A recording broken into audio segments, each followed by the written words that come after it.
Bahujan Samaj party के जिलाध्यक्ष दिलीप कुमार के नेतृत्व में एक प्रतिनिधि मंडल ने वरिष्ठ पुलिस अधीक्षक डॉक्टर गौरव ग्रोवर से मुलाकात कर कैंपियरगंज थाना क्षेत्र के भगवानपुर टोला भारियावन में एक दलित परिवार के साथ हुई मारपीट की घटना पर कड़ी कार्रवाई की मांग की। उन्होंने आरोप लगाया कि कुछ दबंगों ने दलित परिवार के सदस्यों को बुरी तरह पीटा, जिससे वे गंभीर रूप से घायल हो गए हैं। जिलाध्यक्ष दिलीप कुमार ने यह भी आरोप लगाया कि स्थानीय पुलिस आरोपितों से मिली हुई है और पीड़ित परिवार को लगातार डराया धमकाया जा रहा है। उन्होंने यह भी कहा कि पुलिस ने अब तक पीड़ित की प्राथमिकी दर्ज नहीं की है, जिससे न्याय में बाधा उत्पन्न हो रही है। इस संबंध में मीडिया से बातचीत करते हुए बसपा जिलाध्यक्ष दिलीप कुमार ने कहा कि यदि जल्द से जल्द आरोपियों पर सख्त कार्रवाई नहीं की गई तो पार्टी स्तर पर बड़ा आंदोलन किया जाएगा। उन्होंने प्रशासन से निष्पक्ष जाँच कर पीड़ित परिवार को न्याय दिलाने की मांग की। कैंपियरगंज थाना के अंतर्गत जो है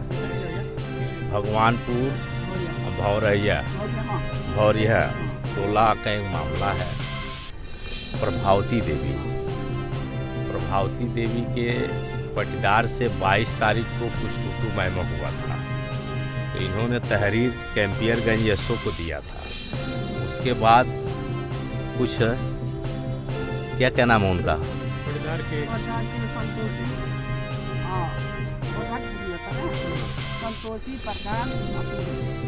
संतोषी प्रकाश सूरज, इन लोगों से आपसी विवाद हुआ था। उस विवाद के बाद 24 तारीख को, और उन लोगों का क्या नाम है जो ब्राह्मण समाज से है, राजू, किशन, आनंद वगैरह कई लोग थे जो लामबंद हो करके आए।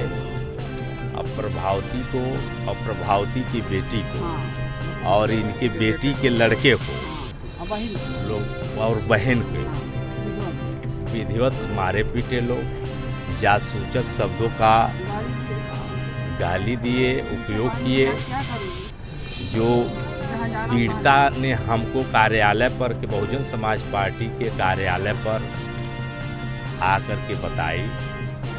उस मामले को संज्ञान में लेते हुए कैंपियरगंज एसओ और सीओ कैंपियरगंज से हमारी वार्ता हुई, तो उन्होंने ये कहा कि 22 तारीख की ही घटना है, 24 को कोई घटना नहीं है। मैंने ये कहा कि सीओ महोदय से कहा कि आपको एसओ जो है 22 तारीख की जो घटना हुई है वो छोटी मोटी घटना थी, कोई मारपीट नहीं हुई थी, जिसमें गाली गलौज हुआ था, शारीरिक रूप से कोई क्षति नहीं पहुंची थी, लेकिन उसी को तूल देते हुए अन्य लोग जो जातिवादी मानसिकता किस्म के व्यक्ति लोग हैं, जो समाज में अमन चैन भाईचारा नहीं चाहते हैं,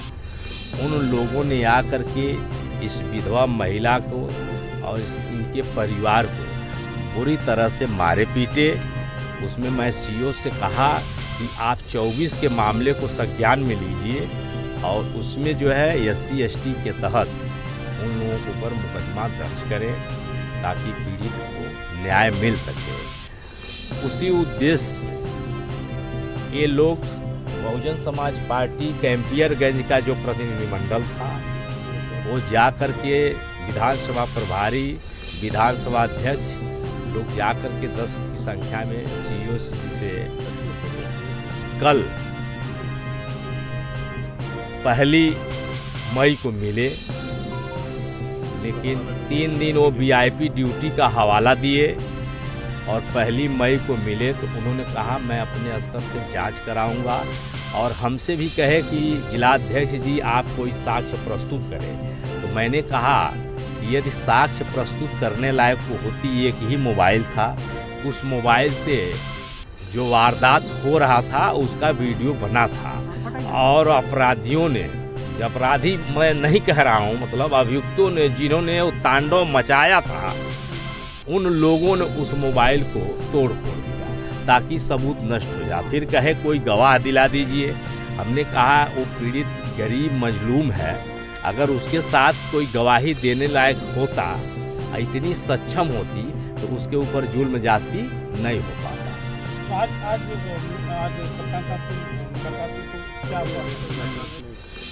कप्तान साहब ने आश्वासन दिया है कि कार्रवाई कराई जाएगी। एक तो कैंपियरगंज जो एसओ हैं, इनकी उंगली फ्रैक्चर हो गई, संध्या नाम है इनकी लड़की, प्रभावती जी की लड़की है संध्या की उंगली फ्रैक्चर हो गई है बाएं हाथ की, और उसको मेडिको लीगल के लिए जिला पर रेफर किया गया। और 24 तारीख के घटना से अब तक जो है एसओ महोदय ने उसको छिपाए रखा कि आपको मेडिकल लीगल के लिए रेफर डिस्ट्रिक्ट हॉस्पिटल